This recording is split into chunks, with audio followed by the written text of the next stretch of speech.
Assalamualaikum warahmatullahi wabarakatuh. Amsayna ala fitratil Islam. Berpetang-petang kita berada di atas fitrah Islam. Wa kalimatil ikhlas. Kita berada pada kalimah al-ikhlas, iaitu asyhadu an la ilaha illallah wa asyhadu anna Muhammadar Rasulullah. Wa ala dini nabiyyina Muhammadin sallallahu alaihi wasallam. Dan kita juga berada di atas landasan agama yang dibawa oleh Nabi Muhammad sallallahu alaihi wasallam. Wa ala millati abina Ibrahim hanifa. Dan kita juga berada di atas landasan agama yang dibawa oleh Nabi Allah Ibrahim alaihi wassalatu wassalam. Wa ma kana minal musyrikin.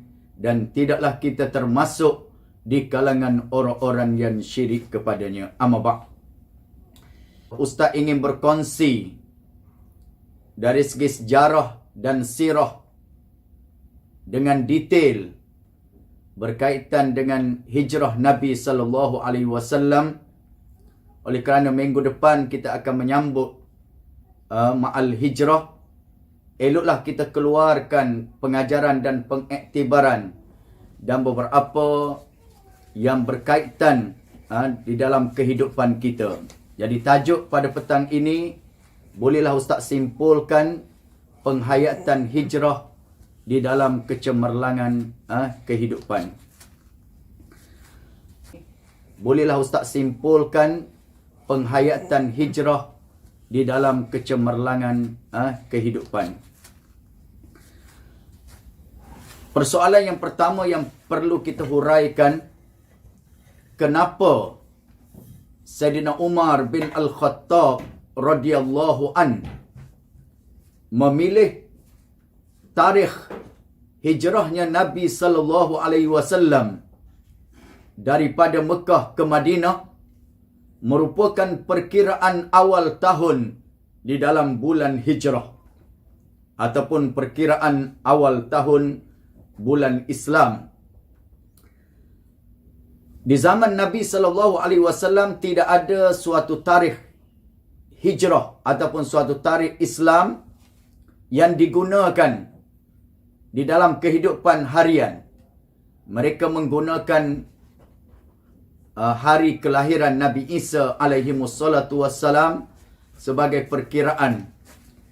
Namun setelah Rasulullah sallallahu alaihi wasallam wafat, diganti oleh Abu Bakar As-Siddiq radhiyallahu an, kemudian naik Sayyidina Umar bin Al-Khattab radhiyallahu an.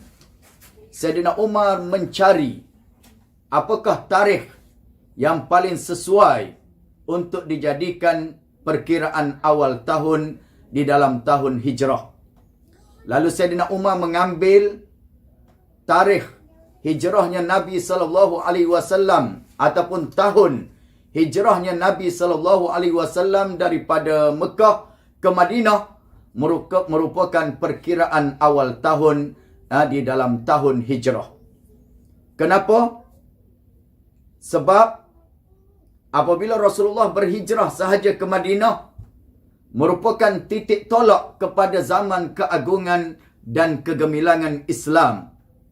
Cuba perhatikan, tahun kedua hijrah pada 17 hari bulan Ramadan, Rasulullah dan tentera Islam 313 orang di dalam peperangan Badar telah mencapai kemenangan mengalahkan tentera Quraisy yang berjumlah 1000 orang pada ketika itu.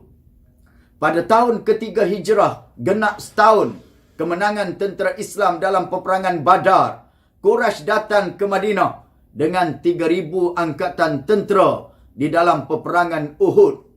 Pusingan pertama tentera Islam menang. Pusingan kedua tentera Islam kalah. Pusingan ketiga besoknya tentera Islam menang di dalam menghadapi tentera Quraisy sehingga Quraisy terpaksa lari balik ke Mekah. 2 tahun berikutnya, tahun keempat, tahun kelima hijrah, Quraisy datang bersama dengan Bani Ghatafan dengan bilangan jumlah yang besar, iaitulah 10,000 orang di dalam peperangan Ahzab. Walaupun tentera Islam hanyalah 3,500 orang termasuk kanak-kanak dan wanita, setelah beberapa hari kepungan dibuat, akhirnya pada 1 hari bulan Syawal, ketika kita menyambut hari raya, Allah Subhanahu Wa Taala kurniakan kemenangan yang besar kepada tentera Islam, menyebabkan Quraisy dan Bani Ghatafan kembali ke kota Mekah. Bukan itu sahaja. Pada tahun ke-8 Hijrah, pada 27 hari bulan Ramadan, Rasulullah bersama-sama dengan 10,000 angkatan tentera telah melakukan pembukaan kota Mekah. Apabila terbukanya kota Mekah, turunnya surah An-Nasr. Iza jaa nasrullahi wal fath. Apabila datang pertolongan Allah dan pembukaan kota Mekah. Wa ra'aitan nas, kamu akan tengok manusia yadkhuluna fi dinillahi afwaja. Manusia berbondong-bondong, berduyung-duyung masuk Islam. Fasabbih, bertasbihlah kamu, wastaghfirhu, dan minta ampunlah kamu banyak-banyak, innahu kana tawwaba. Itu yang pertama yang Ustaz nak highlightkan. Rasulullah wafat setelah 10 tahun berhijrah ke Madinah. Bermakna 1442 Hijrah tolak 10 tahun, bermakna Rasulullah telah pun wafat 1432 tahun yang lalu. Sedangkan umur di atas dunia ialah 63 tahun 4 hari. Berada di alam barzakh, berada di dalam kubur, jauh lebih lama berbanding hidup di atas muka bumi. Itulah hakikat sebenarnya kehidupan. Kehidupan di atas dunia ini adalah kehidupan yang sementara sahaja. Kehidupan yang kekal abadi adalah kehidupan di hari akhirat nanti. Di dalam suatu syair, di dalam buku Riyadhus Salihin, ada disebut, ala inna lillahi ibadan fitana, talakud dunya wa khaful fitana, nazaru fiha falamma alimu annaha laysat lihayyin watana, ja'aluha lujjatan fiha supuna. Di kalangan hamba Allah ada manusia yang cerdik. Apabila dia memerhatikan kehidupan dunia ini adalah kehidupan yang sementara, lalu dia menjadikan kehidupan dunia ini sebagai perahu untuk menuju ke negeri akhirat. Itulah hakikat kehidupan di dunia. Dakwah Rasulullah bermula apabila Rasulullah dilantik menjadi Nabi. Kemudian turunnya ayat, ya ayyuhal muddassir, wahai orang yang sedang berselimut. Kum fa'anzir, bangkit dan berilah peringatan. Bermakna Rasulullah telah pun dilantik menjadi Rasul. Rasulullah berdakwah kepada orang Mekah. Rasulullah panggil orang Quraisy di Bukit Sofa.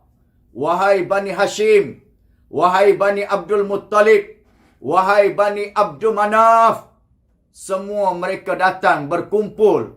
Mereka mahu mendengar apakah yang hendak disampaikan oleh Nabi sallallahu alaihi wasallam. Apabila semua sudah berkumpul, Rasulullah test, Rasulullah uji mereka sama ada mereka ini sikah kepada baginda ataupun tidak. Lalu Rasulullah tanya, ara'aitum law akhbartukum anna khailan tusabbihukum alastu musaddiqi? Apa pandangan tuan-tuan kalau saya katakan di balik bukit Abi Qubays ini ada suatu pasukan tentera berkuda yang akan menyerang tuan-tuan pada pagi besok? Adakah tuan-tuan percaya? Serentak orang kafir Quraisy menjawab, ma jarrabna alaika kaziba. Kami tak pernah dengar lagi kamu dusta wahai Muhammad. Kami percaya, kami percaya. Jadi apabila orang dah percaya kepada Rasulullah, Rasulullah pun kata, inni nazirul lakum baina yaday azabin syadid. Sesungguhnya aku adalah pemberi peringatan daripada sisi Tuhan yang maha pedih seksaannya. Rasulullah terus menyampaikan dakwah pada musim haji, pada hari-hari tasyrik.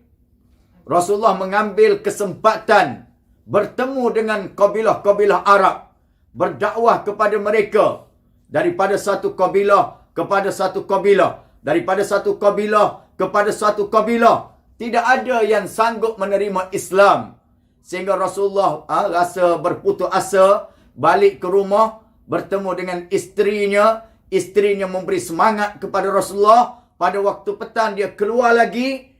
Pada ketika itulah ditakdirkan oleh Allah Subhanahu wa taala bertemu dengan 6 orang pemuda daripada Yasrib yang datang menunaikan fardu haji pada ketika itu.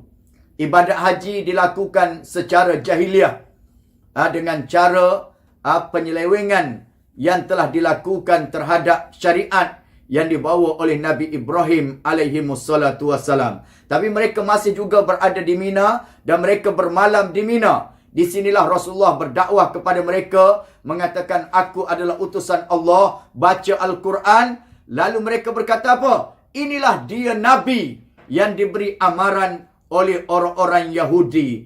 Ayo kita ikut Nabi ini sebelum daripada orang-orang Yahudi. Maksudnya apa?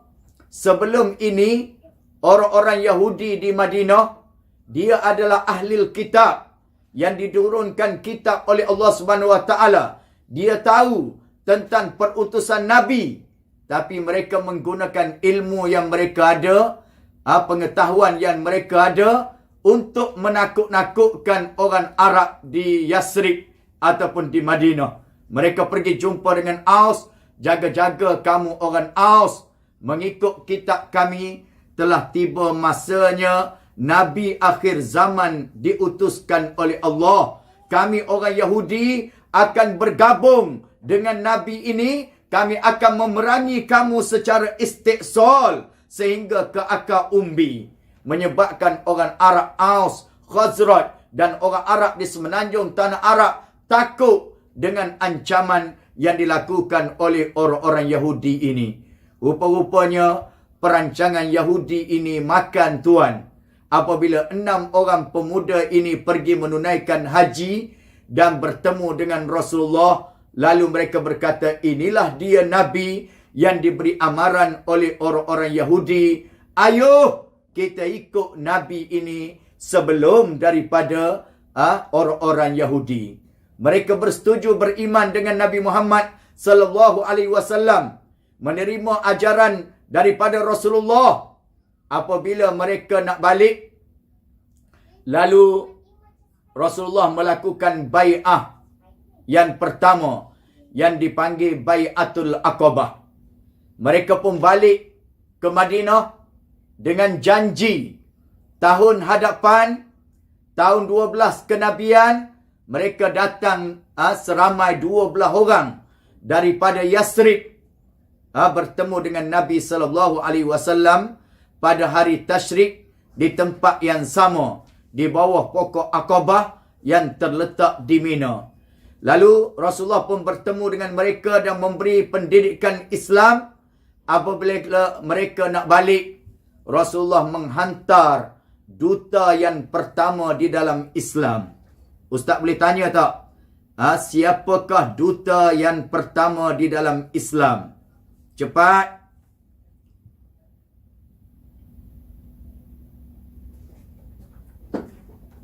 Duta yang pertama di dalam Islam ialah Mus'ab bin Umair.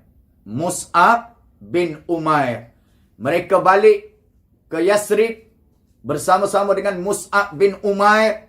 Ditakdirkan oleh Allah Mus'ab bin Umair ini mempunyai rupa yang mirip dengan muka Nabi sallallahu alaihi wasallam dan mempunyai kebolehan untuk membaca Al-Quran dengan baik dan sedap. Mereka sampai di Yasrib, berdakwah di Yasrib, tidak ada suatu rumah pun yang tidak diketuk oleh Mus'ab bin Umair. Genap setahun, tahun depan mereka datang lagi bertemu dengan Nabi SAW pada tahun ke-13 kenabian. Mereka datang bawa 73 orang lelaki dan 2 orang wanita. Berlakulah Bai'atul Aqabah, tetapi bai'ah pada kali ini berlainan berbanding dengan bai'ah sebelumnya. Pada kali ini orang-orang Yasrib berjanji dan berbai'ah dengan Nabi. Jika sekiranya Nabi Muhammad berhijrah ke Yasrib, mereka akan mempertahankan Rasulullah sebagaimana mereka mempertahankan diri mereka dan keluarga mereka. Lalu 75 orang ini pun balik. Pada malam tersebut syaitan naik di atas bukit Jabal Abi Qubais. Kemudian syaitan buat satu syair yang menunjukkan adanya perjanjian antara Muhammad dan orang Ansar ataupun orang Yasrib yang pulang daripada haji. Cepat-cepat orang Quraisy mengejar kabilah daripada Aus dan Khazraj di dalam perjalanan pulang ke Yasrib. Mereka bertanya, betul tak ada perjanjian antara orang Yasrib dengan Muhammad? Semua menafikannya. Sebab walaupun mereka datang bersama-sama dengan orang yang tidak beriman, mereka keluar nak pergi jumpa Nabi. Mereka keluar dalam keadaan yang begitu sistematik. Disebut di dalam kitab, yatasallalu kama yatasallalul khuta. Mereka merangkak seperti merangkaknya seekor binatang yang bernama khuta. Apabila dia datang, orang tak sedar pun. Jadi ketika orang Islam yang datang melakukan ibadat haji bersama dengan orang kafir keluar daripada khemah, pergi bertemu dengan Nabi SAW, orang kafir yang lain tidak menyedari ketiadaan orang Islam. Jadi mereka menafikan berlakunya perjanjian antara orang Yasrib dengan Nabi Muhammad SAW. Ketika mereka nak balik, Rasulullah lantik 12 orang nakib, 12 orang ketua untuk memimpin usrah-usrah pengisian di dalam kumpulan yang kecil yang akan dibuat di Yasrib nanti. Senang apabila dilakukan dalam bentuk usrah di dalam kumpulan yang lebih kecil. Dia akan memudahkan penelitian untuk kita memberi ilmu mengikut tahap ahli di dalam satu-satu usrah. Maka pulanglah mereka ke Yasrib, berdakwah sehingga akhirnya Rasulullah SAW dihalau oleh orang Quraisy. Sebaik sahaja orang Quraisy dapat tahu adanya perjanjian, besok Quraisy telah mengadakan suatu persidangan tergempar di Darun Nadwah, iaitulah Parlimen Quraisy yang diketuai oleh Abu Jahal. Darun Nadwah ini kalau kita pergi ke Mekah sekarang, betul-betul dahulunya terletak di pintu masuk. Nak masuk ke Hotel Zamzam Tower. Di situ ada pintu besar. Dia tulis di atasnya Wakaf Malik Abdul Aziz. Di situlah dahulu terletaknya Darun Nadwah ataupun Parlimen Quraisy. Sebaik sahaja mesyuarat hendak dimulakan, tiba-tiba datang seorang lelaki tua.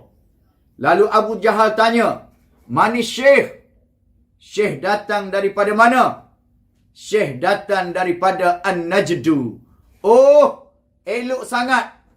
Orang An-Najdu terkenal dengan buah fikiran yang baik, buah fikiran yang elok. Jadi, elok sangatlah join sama di dalam mesyuarat kita. Padahal, lelaki itu ialah iblis yang menyerupai manusia. Sebaik sahaja iblis berada dalam mesyuarat, cadangan pertama daripada orang Quraisy mengatakan, apa kata kita tangkap saja Muhammad ini, kita penjarakan dia, sebagaimana kita pernah memenjarakan penyair-penyair seperti Zuhair bin Abi Salma dan seumpamanya.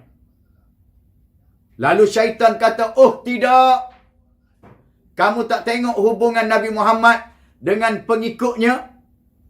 Kalau kamu penjarakan dia pada hari ini, besok pengikut-pengikutnya akan bebaskan dia. Cadangan kedua kata, apa kata? Kita buat negeri sahaja Muhammad ini. Lalu Iblis kata, oh tidak. Kamu tak tengok akhlak dan budi pekerti yang ada pada Muhammad? Kalau kamu buat negeri dia boleh mempengaruhi orang. Dia kumpul kekuatan. Dia akan balik menentang kamu di Mekah. Pada ketika itulah Abu Jahal mencadangkan, apa kata kita bunuh sahaja Muhammad ini. Lalu syaitan kata, inilah pendapat yang terbaik. Tidak ada pendapat lain selain daripada itu. Tutup mesyuarat. Siapa yang jadi chairman di dalam mesyuarat ini, pengerusi mesyuarat ini, tidak lain dan tidak bukan melainkan iblis. Sebaik saja keputusan dibuat, Allah Subhanahu wa taala terus memberitahu keputusan ini kepada Rasulullah. Firman Allah Taala, wa iz yamkuru bikal ladzina kafaru liyusbituka aw yaqtuluka aw yukhrijuk wa yamkuruna wa yamkurullah wallahu khairul makirin. Ingatlah ketika mereka melakukan perancangan untuk menangkap kamu wahai Muhammad, untuk membuat negeri kamu wahai Muhammad, untuk membunuh kamu wahai Muhammad. Sesungguhnya mereka melakukan perancangan. Allah juga melakukan perancangan. Sesungguhnya perancangan dan tipu daya Allah adalah sebaik-baik perancangan dan tipu daya. Apabila Rasulullah diizinkan untuk berhijrah, Rasulullah nak bagi tahu kepada Abu Bakar. Lalu dia pilih waktu yang paling sesuai untuk pergi ke rumah Abu Bakar. Bila waktu yang paling sesuai? Pada pandangan kita waktu tengah malam. Rupa-rupanya tidak. Kalau kita pergi ke Mekah, kita pergi ke Mesir, waktu tengah hari adalah waktu yang paling sesuai. Sebab kedai-kedai ditutup. Orang ramai berada di dalam rumah masing-masing kerana panas terik. Dalam keadaan berselubung, Rasulullah pergi ke rumah Abu Bakar. Dia tidak masuk melalui pintu depan, dia masuk melalui pintu belakang. Takut special brand Quraisy nampak. Apabila dah masuk dalam rumah Abu Bakar, lalu Rasulullah kata, akhrij man indak. Keluarkan siapa yang ada di dalam rumah ini. Lalu Abu Bakar kata, tak ada orang lain ya Rasulullah. Yang ada hanyalah anakku Asma yang mengandung 8 bulan. Dan anakku Abdullah. Lalu Rasulullah pun kata, aku telah pun diizinkan berhijrah. Suka Abu Bakar. Abu Bakar tanya, as-suhbata ya Rasulullah. Aku menjadi teman kamu ya Rasulullah. Rasulullah kata ya. Rupa-rupanya Abu Bakar ini seorang sahabat yang proaktif. Dia dah tahu. Dia dah buat jangkaan. Suatu masa akan datang Rasulullah memerlukan kenderaan. Lalu dia dah beli awal-awal lagi 2 ekor unta. 2 buah kenderaan. Dia tak pelihara rumah dia. Kalau dia pelihara rumah dia, Quraisy nampak Abu Bakar dah beli 2 ekor kenderaan yang baru, mesti ada perancangan. Nak lari ataupun nak pergi ke mana. Sebab itu Abu Bakar suruh Amir bin Fuhairah yang memeliharanya. Lalu Rasulullah dan Abu Bakar mengatur perancangan. Kamu Asma yang mengandung 8 bulan, masak makanan. Hantar kepada Rasulullah di Gua Sur. Kamu Abdullah, terjun ke dalam masyarakat. Kamu dengar apa yang diperkatakan oleh Quraisy. Kemudian hantar maklumat kepada Rasulullah di Gua Sur. Tahukah kita bijaknya Nabi SAW, Gua Sur itu terletak di arah yang bertentangan dengan Madinah. Katalah di hadapan ustaz ini, di sebelah depan Madinah, Rasulullah tidak bersembunyi di jalan-jalan menuju ke Madinah. Tetapi Rasulullah bersembunyi ke arah belakang, ke arah Yaman. Sehingga Quraisy tidak menyangka langsung bahawa Nabi Muhammad bersembunyi di Gua Sur. Sebaik sahaja Rasulullah pulang, Allah Subhanahu wa taala memerintahkan kepada nabinya, la tabit ala firashik. Wahai Muhammad, jangan kamu tidur di atas katil kamu pada malam ini. Itulah arahan daripada Allah. Lalu Rasulullah suruh siapa tidur? Rasulullah suruh Sayyidina Ali bin Abi Talib tidur di atas katilnya, berselimut dengan selimut hijaunya. Jadi Quraisy pun mengepung rumah Nabi SAW. Dipanggil 10 orang pemuda yang mewakili 10 kabilah. Kemudian diberi kepada setiap mereka pedang yang tajam. Mereka diminta untuk membunuh Nabi Muhammad serentak. Maka darah Nabi Muhammad akan mengalir 10 kabilah. Maka Bani Hashim tidak mampu untuk menuntut bela. Bani Abdul Muttalib tidak mampu untuk menuntut bela. Maka mereka akan bersedia untuk menerima bayaran pampasan diat hasil daripada pembunuhan yang berlaku. Ini idea siapa? Idea daripada Abu Jahal. Sebab Abu Jahal tahu kekuatan Bani Hashim dan juga kekuatan Bani Abdul Muttalib. Jadi mereka kepung rumah Nabi SAW. Mereka tunggu bila? Mereka tunggu selepas solat subuh. Mereka tunggu waktu masuknya waktu subuh ketika Nabi Muhammad nak pergi solat. Sebab dia dah tengok tiap-tiap pagi Nabi Muhammad pergi solat subuh. Tiap-tiap pagi solat subuh. Tiap-tiap pagi pergi solat subuh. Apabila Nabi Muhammad keluar sahaja, mereka merancang untuk membunuh Nabi Muhammad secara serentak. Tiba-tiba dah masuk waktu subuh, Nabi Muhammad tak keluar. Pelik tak? Pelik. Lalu mereka pun menyerbu rumah Nabi Muhammad SAW. Didapati yang tidur itu ialah Sayyidina Ali bin Abi Talib karramallahu wajhah. Rasulullah telah pun keluar. Bagaimana Rasulullah keluar? Ketika Rasulullah berada di dalam rumahnya, Abu Jahal memberi ucapan. Abu Jahal kata, tuan-tuan sekalian, adakah Muhammad yang terkepung ini yang mengatakan Islam yang dia bawa, kalau kamu buat baik, kamu dibalas syurga. Kalau kamu buat jahat, kamu akan dimasukkan ke dalam api neraka. Adakah Muhammad yang terkepung ini yang mengatakan Islam yang dia bawa suatu masa akan datang akan menjatuhkan kerajaan Rom dan Parsi. Sekarang dia nak buang air besar pun tak selamat, kata Abu Jahal. Allah hina Abu Jahal. Ketika Rasulullah nak keluar, Rasulullah baca ayat Al-Quran di dalam surah apa? Di dalam surah Yasin, iaitulah ayat yang ke-9. وَجَعَلْنَا مِنْ بَيْنِ أَيْدِيهِمْ سَدًّا وَمِنْ خَلْفِهِمْ سَدًّا فَأَغْشَيْنَاهُمْ فَهُمْ لَا يُبْصِرُونَ. Kami jadikan di depan mereka tembok dan benteng, di belakang mereka tembok dan benteng. فَأَغْشَيْنَاهُمْ, kami butakan matanya menyebabkan mereka tidak dapat melihat. Sebaik saja Rasulullah buka pintu, semua pengawal tertidur.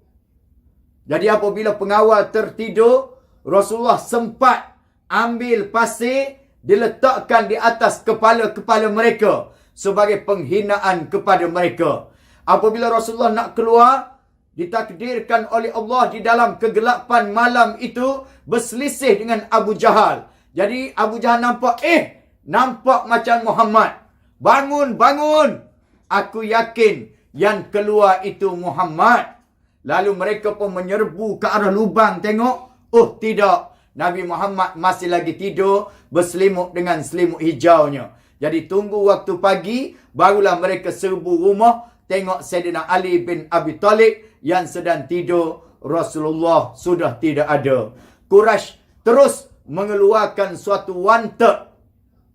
Sesiapa yang boleh memberi maklumat sehingga tertangkapnya Muhammad, hadiah 100 ekor unta kepada sesiapa yang boleh memberi maklumat ataupun menangkap Nabi Muhammad sama ada hidup ataupun mati.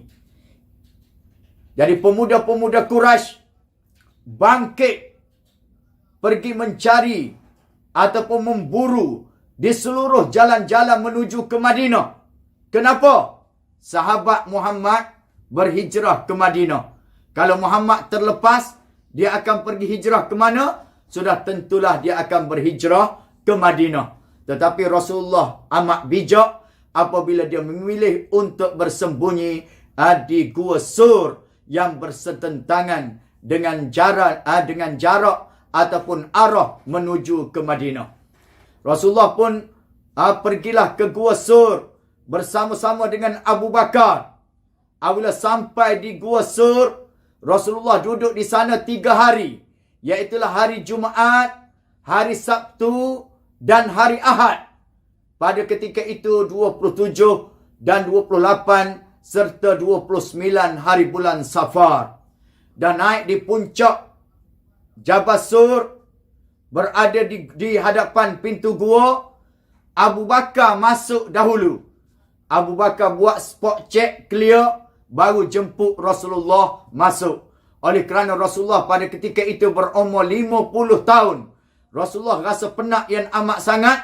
Abu Bakar pun melunjurkan pahanya dan Rasulullah pun tidur di atas paha Abu Bakar. Pada ketika itu, pada ketika Rasulullah sedang nyenyak tidur, tiba-tiba seekor ular keluar daripada hujung tapak kaki Abu Bakar. Cepat-cepat Abu Bakar pun tutup lubang tersebut, menyebabkan ular tersebut pun patuk kaki Abu Bakar, patuk. Akhirnya Abu Bakar tahan dan air mata jatuh kena pipi Nabi sallallahu alaihi wasallam. Rasulullah tanya, ada apa ya Abu Bakar? Abu Bakar pun bagi tahu bahawa dia dipatuk ular. Rasulullah pun ambil kaki Abu Bakar, Rasulullah jampi dengan surah Al-Fatihah, dengan izin Allah sembuh seperti sedia kala.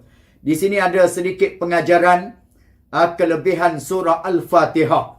Pernah berlaku dalam sejarah seorang sahabat yang pergi ke sebuah negeri, ditakdirkan tok ketua ataupun ketua kabilah dipatuk oleh seekor ular dan tidak sedarkan diri selama 13 hari 13 malam.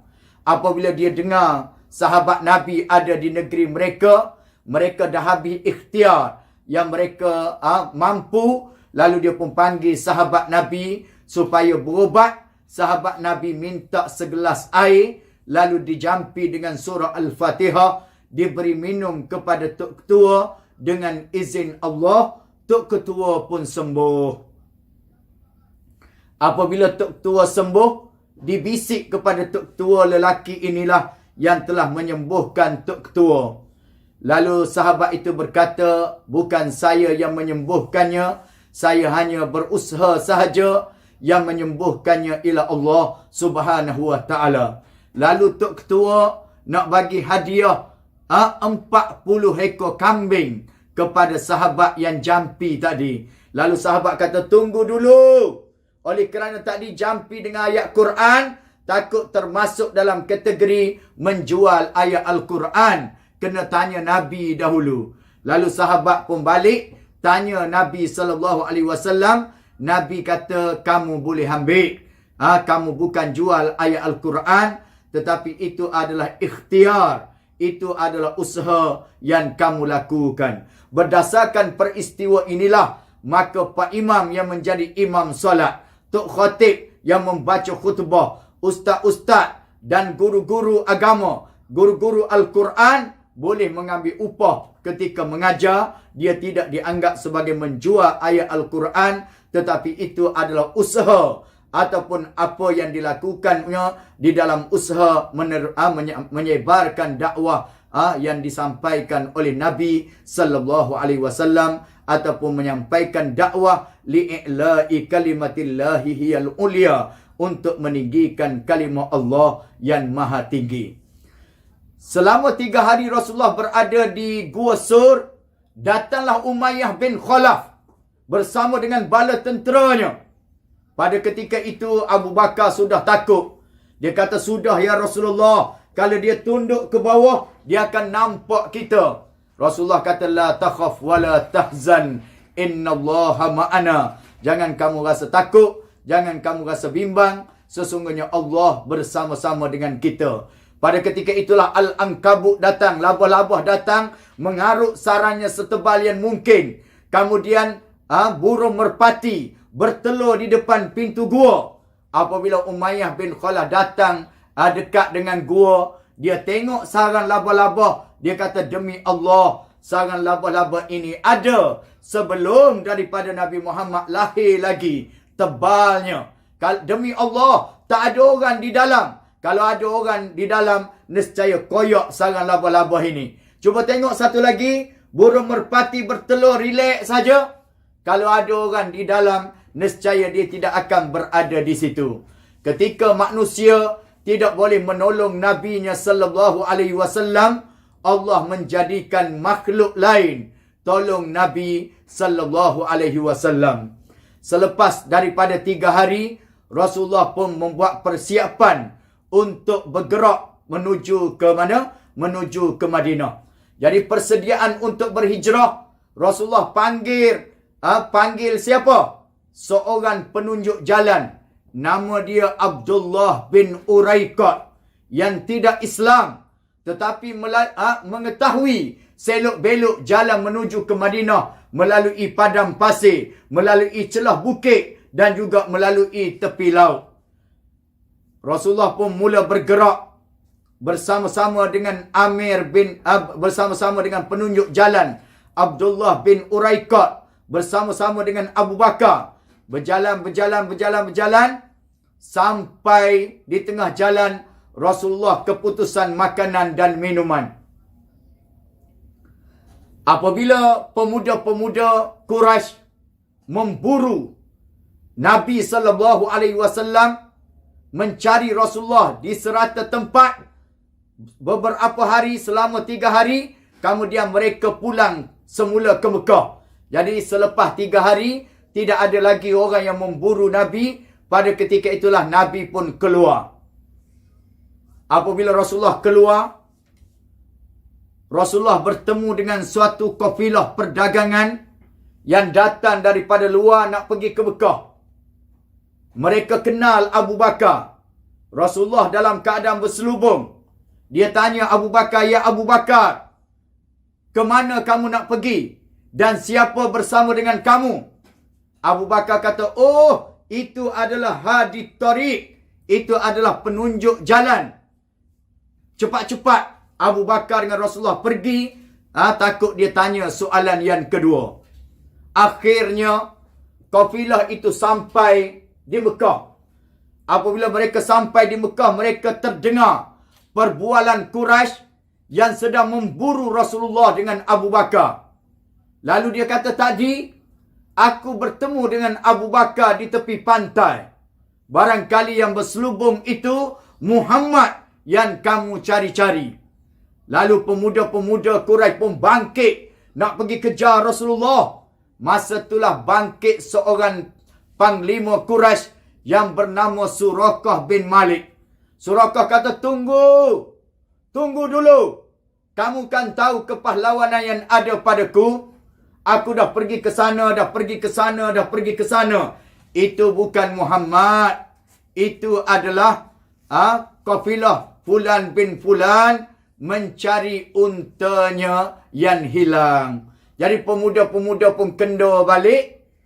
Maka Suraqah bin Malik dalam keadaan diam-diam, dia suruh hamba abdi dia letak kuda yang pantas, letak makanan di balik bukit, senjata, bekalan makanan di balik bukit. Lalu dia pun ambil kuda, dia pun kejar Nabi sallallahu alaihi wasallam. Sebab itu di dalam sejarah, satu-satunya yang sempat menemui Nabi sallallahu alaihi wasallam ialah Suraqah bin Malik.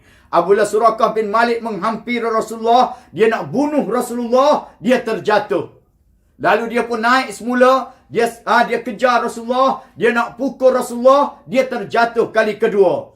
Lalu dia naik kali kedua, dia pun nak kejar Rasulullah kali ketiga. Akhirnya bumi pun tarik kaki kuda Suraqah masuk di dalam bumi, menyebabkan Suraqah terjatuh. Asap putih melindungi Nabi sallallahu alaihi wasallam, makin tebal, makin tebal, makin tebal.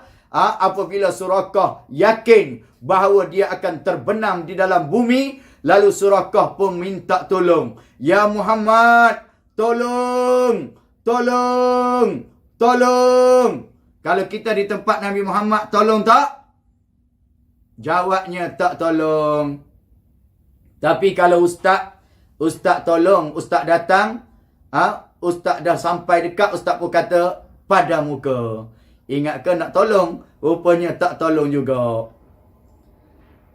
Rasulullah tanya, Ya Suraqah, kenapa kamu kejar aku? Kenapa kamu nak bunuh aku? Suraqah kata, aku nakkan hadiah 100 ekor unta yang ditawarkan oleh Quraisy. Lalu Rasulullah kata, Ya Suraqah, mahukah kamu aku tawarkan yang lebih baik daripada itu? Wahai Suraqah, aku berjanji kepada kamu, aku akan hadiahkan gelang emas kerajaan Parsi kepada kamu. Yang pelik bin ajaibnya, Suraqah ini percaya. Suraqah kata, minta tulis ya Muhammad. Tengah-tengah padang pasir minta tulis. Nak kena penampar tu. Akhirnya Rasulullah suruh Abu Bakar tulis pada cebisan kulit. Dan Suraqah simpan surat itu. Apabila Suraqah nak balik, Rasulullah kata, Ya Suraqah, kendorkan Quraisy daripada mengejarku. Rasulullah pun meneruskan perjalanan. Rasulullah keputusan makanan dan minuman. Abu Bakar pergi ke sana, pergi ke sana, pergi ke sana. Akhirnya jumpa dengan khemah Ummu Ma'bad. Abu Bakar kata, wahai tuan hamba, kami di dalam keputusan makanan dan minuman. Ada tak apa-apa yang kamu boleh bantu kami? Ummu Ma'bad kata, wahai tuan hamba, amat besar hasrat dan keinginanku untuk memberi pertolongan kepadamu. Tapi sayangnya, tidak ada apa yang boleh aku bantu. Sayangnya Abu Ma'bad, suamiku, baru saja keluar dengan kambing-kambingnya. Kalau ada kambing, aku boleh perah susu bagi kepada kamu. Yang tinggal hanyalah seekor kambing muda yang sakit, yang tak ada susu, yang tak boleh ikut geng-geng dia. Abu Bakar pun ucap terima kasih banyak-banyak kepada Ummu Ma'bad. Balik beritahu kepada Rasulullah. Rasulullah kata, Ya Abu Bakar, pergi jumpa balik dengan Ummu Ma'bad, minta izin supaya dibawa kepadanya kambing muda yang sakit itu. Lalu Rasulullah pun luruk lapuk susu sambil berdoa kepada Allah. Dengan izin Allah, makin banyak susunya. Lalu diminta bekas, diperahnya, diperah penuh satu bekas. Soalan ustaz, siapa minum dahulu? Siapa minum dulu? Kalau ustaz di tempat Rasulullah, nescaya ustazlah minum dahulu. Tetapi Rasulullah tidak. Rasulullah holor kepada Ummu Ma'bad. Ya Ummu Ma'bad, kamulah yang sepatutnya minum dahulu. Ummu Ma'bad kata, tak, kamulah yang sepatutnya minum dahulu. Barulah Rasulullah minum, perah lagi, Abu Bakar minum, perah lagi, Ummu Ma'bad pun minum. Rasulullah setelah minum air susu, ada tenaga, Rasulullah pun meneruskan perjalanan. Menuju ke mana? Menuju ke Quba. Iaitulah perkampungan yang terletak sebelum daripada Madinah. Apabila sampai di Quba, Rasulullah SAW disambut oleh orang-orang Quba. Rupa-rupanya orang-orang Islam di Quba ataupun sahabat-sahabat yang berada di Yasrib mendapat tahu bahawa Nabi Muhammad telah terlepas daripada kepungan Quraisy. Maka mereka keluar ramai-ramai pada waktu pagi, pergi ke padang pasir menunggu kedatangan Rasulullah. Panas terik, tak tahan.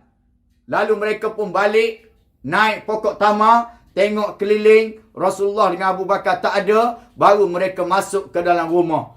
Pagi besok, pagi-pagi lagi mereka pergi lagi ke padang pasir, menunggu kedatangan Rasulullah. Panas terik, tak tahan. Lalu mereka pun balik, naik pokok tamar, tengok keliling, masuk ke dalam rumah. Hari yang ketiga mereka nak keluar, mereka bertemu dengan seorang Yahudi. Yahudi kata, sedang menuju ke sini, barangkali itulah atuk kamu yang kamu tunggu-tunggu. Apabila mereka naik pokok tamar, tengok betul Abu Bakar, tengok betul Rasulullah. Lalu seorang jadi leader, seorang jadi ketua, yang lain ikut belakang. Mereka pun sambut Rasulullah dengan marhaban. Tala'al badru alaina min saniyatil wada'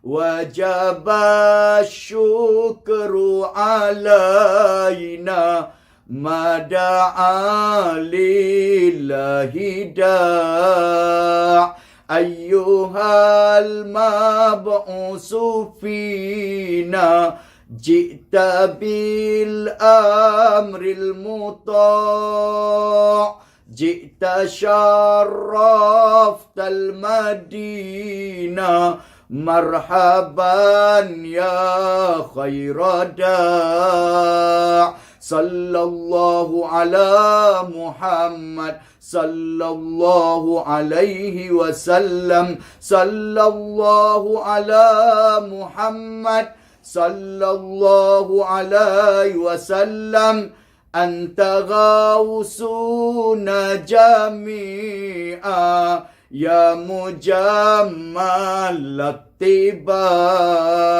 kun syafi'an ya habibi yauma hasyrin wajtima'. Sehingga akhirnya panjang lagi sambutan marhaban yang disambut oleh penduduk Madinah ataupun penduduk Yasrib menyambut kedatangan Nabi sallallahu alaihi wasallam. Rasulullah sampai di Yasrib pada pagi Isnin 8 Rabiul Awal. Rasulullah duduk 4 hari di Quba, hari Isnin, Selasa, Rabu dan Khamis. Dalam tempoh 4 hari ini, Rasulullah sempat membina masjid yang pertama di dalam Islam, iaitulah Masjid Quba yang disebut oleh Allah Subhanahu wa taala di dalam Al-Quran, la masjidun ussisa 'alal taqwa. Masjid yang pertama yang diasaskan di atas dasar takwa, iaitulah Masjid Quba. Di sinilah Rasulullah sallallahu alaihi wasallam sempat bertemu dengan Salman Al-Farisi yang datang daripada negara Parsi, yang pergi ke Palestin menganut agama Nasrani. Kemudian dia dapat maklumat daripada padri yang ketujuh yang dia bagi khidmat kepadanya. Padri itu kata, wahai Salman, mengikut kitab Injil telah tiba masanya Nabi akhir zaman diutuskan oleh Allah. Kalau kamu nak bertemu dengan Nabi akhir zaman ini, dia ada 4 tanda. Pertama, dia akan dihalau keluar daripada tanah airnya dan berhijrah ke suatu tempat yang mempunyai zu nakhlatain, 2 kebun tamar yang luas, iaitulah Yasrib. Yang kedua, kalau kamu nak kenal Nabi akhir zaman ini, kalau kamu bagi sedekah kepada dia, dia tidak memakan sedekah. Yang ketiga, kalau kamu nak kenal Nabi akhir zaman ini, kalau kamu bagi hadiah kepada dia, dia terima hadiah dan memakan hadiah. Dan yang keempat, di antara 2 belikatnya, 2 bahunya ada cop khataman nabiyyin, Nabi akhir zaman seperti buah apple. Ringkas ceritanya, akhirnya Salman Al-Farisi masuk Islam setelah bertemu dengan Nabi sallallahu alaihi wasallam. Selepas 4 hari berada di Yasrib, kemudian Rasulullah pun bergerak untuk pergi ke Madinah, ke Yasrib. Sampai di tengah jalan, masuknya hari Jumaat, maka difardukanlah solat Jumaat yang kali pertama di dalam Islam. Lalu Rasulullah pun mendirikan solat Jumaat di situ. Maka dibina sebuah masjid dinamakan Masjid Al-Jum'ah. Selepas Jumaat, barulah Rasulullah pergi ke Yasrib. Unta yang dinaiki oleh Rasulullah membuat pusingan kali pertama. Rasulullah kata, inilah masjidku. Kemudian unta Rasulullah dipegang oleh sahabat supaya duduk di rumah mereka. Rasulullah kata, da'uhu, biarlah untaku yang bernama Al-Qaswa yang menentukannya. Akhirnya unta Rasulullah barakat melutut di hadapan rumah Abu Ayyub Al-Ansari. Jadi cukup sekadar itu untuk pada petang ini. Apa yang baik itu datangnya daripada Allah Subhanahu Wa Taala. Apa yang tidak baik itu datangnya daripada kejahilan dan kebodohan kita sendiri. Aminkan doa Ustaz. Bismillahirrahmanirrahim. Allahumma inna hazal marada jundum min junudik. Tusibu bihi man tasha' wa tusrifuhu amman tasha'. Allahumma fasrifhu anna wa an ahlina wa an buyutina wa azwajina wa zararina wa biladina wa biladil muslimin. Allahumma hfazna mimma nakhaf wa nahzar fa anta khairun hafiza فأنت خير حافظا وأنت أرحم الراحمين. Ya Allah, Ya Rahman, Ya Rahim, sesungguhnya wabak penyakit ini adalah jundum min junudik, tentera daripada bala tenteramu, Ya Allah. Tusibu bihi man tasha', dia boleh mengenai sesiapa yang engkau kehendaki. Wa tasrifuhu amman tasha', dan dia boleh menghindar daripada sesiapa yang engkau kehendaki. Allahumma fasrifu anna, ya Allah, jauhkanlah wabak ini daripada kami. Wa an ahlina, daripada kaum keluarga kami. Wa an buyutina, daripada rumah-rumah kami. Wa azwajina, daripada isteri kami. Wa auladina wa zararina, daripada keturunan-keturunan kami. Wa anta khairun hafiza, sesungguhnya engkau adalah Tuhan yang maha menjaga. Fa anta khairun hafiza, sesungguhnya engkau adalah Tuhan yang maha menjaga. Wa anta arhamur rahimin, sesungguhnya engkau adalah Tuhan yang maha pengasih daripada segala yang pengasih.